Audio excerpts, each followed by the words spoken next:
Pak Presiden Prabowo gawat. Keyakinan masyarakat atas masa depan ekonomi Indonesia makin rapuh. Sejumlah indikator melempar sinyal buruk kelesuan ekonomi. Kompas Bisnis paparkan angkanya. Kami ambil data survei konsumen Bank Indonesia edisi Juni. Pertama, indeks ketersediaan lapangan kerja pada Juni turun 1,6 poin ke zona pesimistis di 94,1. Ini adalah angka terburuk sejak Maret 2022, Pak. Sinyal buruk berikutnya adalah rasio tabungan masyarakat yang juga turun 0,8 persen poin ke 14,1%. Ekonom bilang sesungguhnya rasio tabungan yang turun jadi pertanda bahwa masyarakat kehabisan uang dan mulai makan utang demi bertahan hidup. Buktinya, pakai data terbuka, bagi yang punya penghasilan, alokasi pembayaran cicilan mereka juga naik hampir jadi 11%. Situasi sekarang dengan tingkat tabungan masyarakat yang sedang turun secara pertumbuhan, secara proporsi, bahkan yang meningkat adalah pinjaman, maka masyarakat sekarang ini dalam kondisi yang sangat tertekan sebenarnya.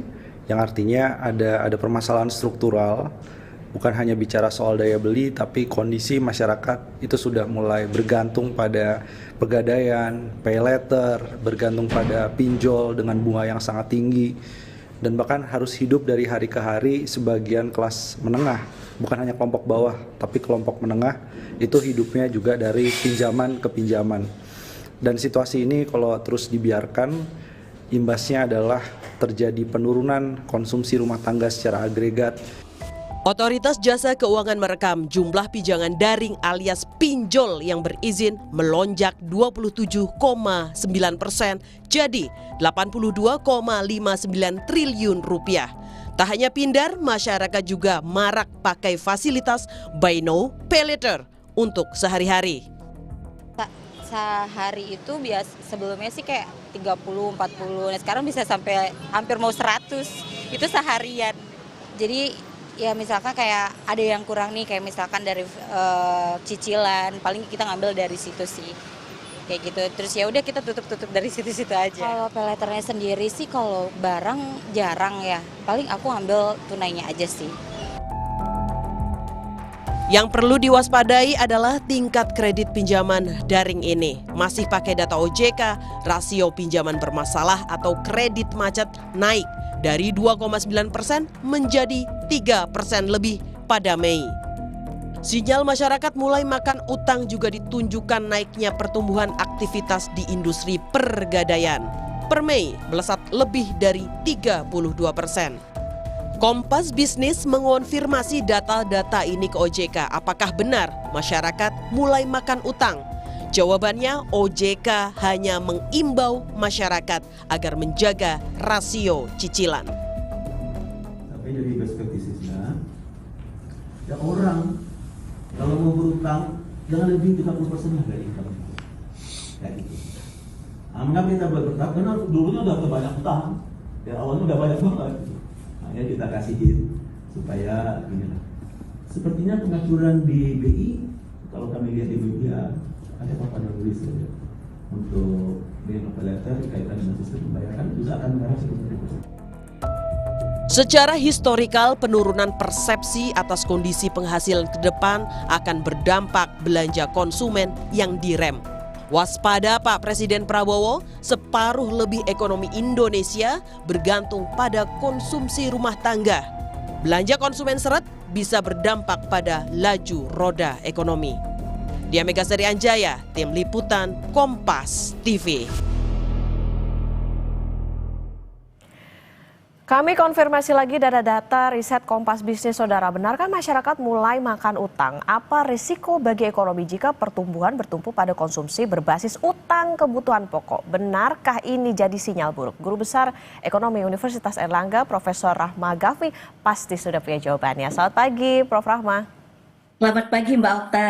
Prof. Rahma, kita lihat situasinya pindar naik bersamaan dengan kredit macetnya. Pegadaian melonjak, pay now, buy later juga naik. Saat bersamaan rasio tabungan turun. Benarkah masyarakat Indonesia ini udah nggak hanya makan tabungan lagi, Prof, tapi makan utang demi hidup?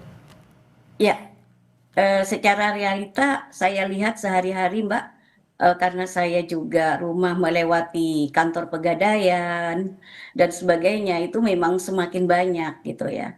Nah, ini kenapa terjadi? Karena kita tahu bahwa mulai dari kita itu mengalami suatu fragmentasi geoekonomi, terus juga geopolitik yang masih gencar gitu, volatilitas harga komoditas dan juga perubahan iklim serta ketidakpastian ekonomi global itu dapat mempengaruhi kinerja ekonomi kita secara nasional ya.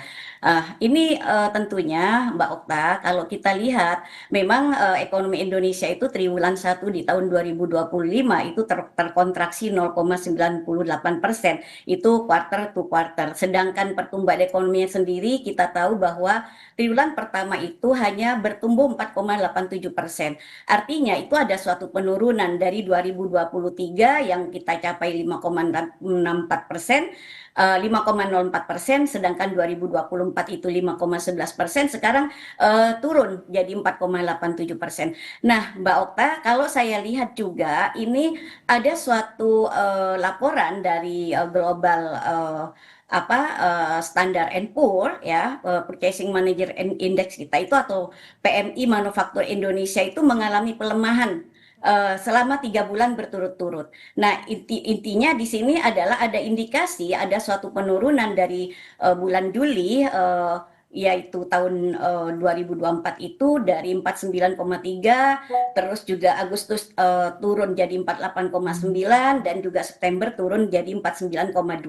Nah, artinya di sini indeks 3 bulan yang berada di bawah 50% itu akan memberikan indikasi terjadinya pelemahan pada sektor manufaktur, terutama adalah dipicu oleh permintaan domestik dan juga lemahnya permintaan ekonomi global. Nah, inilah yang mengakibatkan adanya perluasan kesempatan kerja ini sekarang semakin sempit, sehingga tidak ada suatu peluang untuk adanya suatu perluasan kesempatan kerja baru. Nah, ini yang harus dipikirkan oleh pemerintah ke depan, bagaimana ekonomi kita ini supaya bisa tetap berlangsung. Artinya pemerintah ini sekarang harus fokus untuk menumbuhkan investasi, terutama adalah foreign direct investment, yang mana kita tahu bahwa jumlah PHK dan sebagainya dari Kementerian Tenaga Kerja itu mencatat kenaikan yang sangat luar biasa, yaitu per September 2024 itu Mbak Okta jadi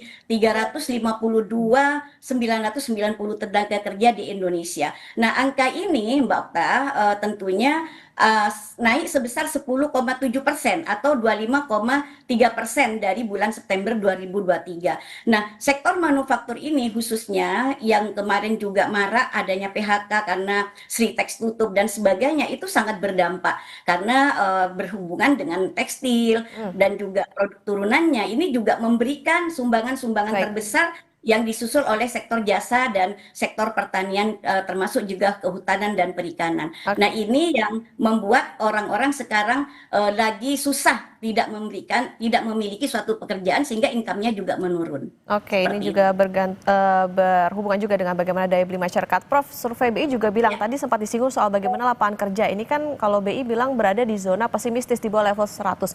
Apakah ini level hopeless, Prof, menciptakan lapangan kerja baru di Indonesia? Kalau saya lihat data saya, karena saya akademisi dan juga di dalam mimbar akademik kita bebas menyampaikan gitu, ini adalah hopeless, Mbak.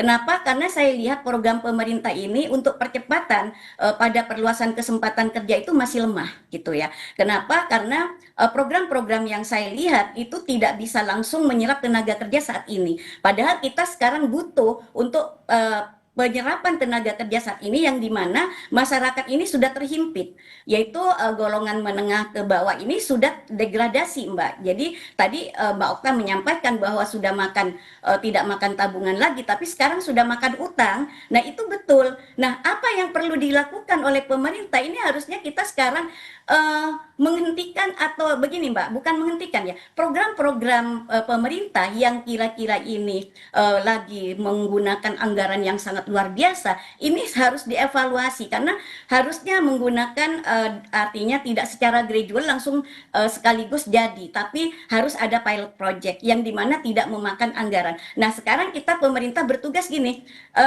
undang investor asing datang ke kita, termasuk juga membangun bagaimana investor domestik yang percaya kepada pemerintah, mulai dari bagaimana insentif fiskalnya, infrastrukturnya, dan juga bagaimana ketersediaan sumber daya manusianya yang humanis. Jadi artinya apa humanis ini, Mbak? Ada suatu keharmonisan antara tripartit ini, yaitu pelaku usaha, yaitu juga pemerintah sebagai regulatornya, dan juga tenaga kerjanya, sehingga di sini akan ada suatu kedamaian. Orang-orang tidak takut datang ke Indonesia, termasuk yang paling penting itu adalah bagaimana surat izinnya yang dipermudah, dan juga property rights-nya yang jelas, penegak hukumnya yang jelas juga, sehingga orang akan berbondong-bondong. Namun Mbak, kemarin saya perjalanan ke luar pulau, saya lihat sudah jalan-jalan nasional di luar pulau itu sudah rusak. Bagaimana mau mengundang investor kalau jalannya sudah rusak? Artinya di sini adanya suatu penghematan pada infrastruktur kemarin itu yang dipangkas itu sebenarnya kurang tepat menurut saya, Mbak Okta. Oke, perlu ada evaluasi dari pemerintah total Ya. bagaimana kepastian investasi, karena ini berhubungan juga pada bagaimana penyediaan lapangan kerja buat masyarakat. Profesor Rahman, nanti kita lanjutkan kembali dan saudara tetap bersama kami di Kompas Bisnis. Saudara, Anda kembali menyaksikan Kompas Bisnis dan kita akan melanjutkan perbincangan bersama dengan Guru Besar Ekonomi Universitas Airlangga, Profesor Rahma Gafni. Prof, kita lanjutkan kembali. Setengah lebih pertumbuhan ekonomi Indonesia ini ditopang belanja rumah tangga. Tapi gimana ceritanya kalau konsumsi ini dibangun oleh utang buat beli kebutuhan dasar? Apa resikonya, Prof? Gini Mbak Okta, secara sederhana kita sekarang nggak perlu buka textbook ya, tapi logika sederhana kita. Kalau kita ini sudah ditopang 50% dari kebutuhan rumah tangga itu konsumsinya udah utang gitu ya. Terus sementara income-nya tidak ada, terus mau bayar dari mana? Pastinya risikonya apa? Terjadi kredit macet kan nanti. Dan itu berisiko terhadap apa? Lembaga keuangan. Nah, ini juga nanti kalau kita lihat bagaimana sebenarnya strategi-strategi yang harus dilakukan oleh pemerintah ini secepatnya, bagaimana untuk bagaimana bisa membuat pertumbuhan ekonomi kita yang inklusif dan produktif ya, yang tentunya harus dilakukan adanya suatu beberapa cara, misalnya diversifikasi sektor ekonomi, karena di sini kita bisa mengembangkan berbagai sektor ekonomi untuk apa? Untuk mengurangi ketergantungan pada sektor dan sektor-sektor ekonomi tertentu, tapi di sini juga bisa menciptakan lapangan kerja baru. Ya, contohnya misalnya kita sekarang lagi marak Mbak, investasi di sektor teknologi, terus juga energi terbarukan. Itu kan dapat meningkatkan pertumbuhan ekonomi dan juga daya serap pada lapangan kerja juga cukup tinggi gitu kan. Nah, inovasi teknologi ini tentunya juga ini akan meningkatkan efisiensi terutama pada produksi dan juga bisa mendorong berbagai bidang yang lain, sehingga apa? Ada suatu peningkatan produktivitas gitu ya. Jadi intinya kita sekarang kebijakan untuk mendukung pekerjaan yang layak itu wajib ya. Jadi pemerintah itu harus membuat suatu kebijakan bagaimana bisa menciptakan lapangan kerja secepatnya, dan yang kedua kita dalam penciptaan lapangan kerja itu artinya apa? Mendorong investasi di sektor-sektor yang dapat menciptakan banyak lapangan kerja dan juga mengembangkan program pelatihan untuk mempersiapkan tenaga kerja itu bisa terampil. Nah, ini yang menjadi suatu kendala, karena kita dulu setelah Pak Jokowi itu membangun infrastruktur kan janjinya adalah memperbaiki bagaimana kualitas SDM kita itu unggul gitu kan. Nah, yang berikutnya adalah kewirausahaan dan kreativitas. Nah, di sini bisa menyediakan akses ke pelatihan kewirausahaan misalnya bagi para pemula dan juga masyarakat umum ya, serta mendorong inovasi-inovasi melalui insentif bagi bisnis yang bisa juga menciptakan produk dan layanan baru, Mbak. Nah, termasuk juga bagaimana akses keuangan untuk UMKM. Mbak Okta, UMKM ini menyerap tenaga kerja 97%, menyumbang pada PDB nasional itu 60%. Mengapa sekarang tidak digaungkan, kok malah sekarang akan masuk ke ranah koperasi? Nah, koperasi yang belum jalan ini yang digaung-gaungkan, padahal itu belum tentu. Gampang ngomongnya tapi implementasinya berat. Itu sudah saya buktikan Mbak, karena saya selalu mendampingi koperasi di Jawa Timur. Nah, ini yang perlu secara bijak Artinya apa? Program populis ini harus dievaluasi ulang. Kalau memang itu kira-kira tidak berdampak signifikan terhadap penyerapan kerja yang luas, lah buat apa kita nggak perlu Mbak ngomong progress, tapi lupa bagaimana cara menyerap tenaga kerja yang lebih luas sehingga juga memberikan suatu pekerjaan yang formal kepada masyarakat. Sekarang memang kalau kita lihat data BPS Mbak Okta, pengangguran dan kemiskinan di Indonesia menurun. Aneh kan? Kalau saya bilang selain artifisial, tapi itu fata morgana. Semakin didekati, semakin nggak ada yang nyata gitu ya. Realitanya nggak ada gitu kan. Nah, itu kenapa Mbak? Karena memang sekarang ini tidak tercipta suatu lapangan kerja baru yang sesuai dengan kompetensinya seperti itu. Maka penting untuk melatih keterampilan para pekerja di Indonesia. Dan sarjana kita menganggur luar biasa sekarang, Mbak. Akhirnya apa? Makanya terciptalah pengangguran dan kemiskinan menurun karena orang pada lari ke gig sekarang. Seperti influencer, TikTok dan sebagainya. Nah, itu Prof. affiliate dan sebagainya. Prof. Rahmat, tapi kalau misalnya kita lihat ini sebetulnya siapa sih Prof yang paling rentan dengan kondisi ini? Apakah mereka yang warga setengah menganggur, warga miskin kah, atau bahkan kelas menengah Prof yang rentan buat makan utang itu tadi? Justru kelas menengah. Karena kelas menengah ini dia banyak pengeluaran ke hal-hal yang sebenarnya tidak perlu seperti itu. Jadi kurang mengendalikan diri karena adanya suatu hedon-hedon itu, Mbak Okta, seperti itu. Dan kelas menengah sekarang udah mendekati ke rentan miskin, Mbak. Nah, itu yang harus betul-betul nanti dikendalikan seperti itu. Kalau orang miskin dia memang sudah miskin, tapi artinya apa?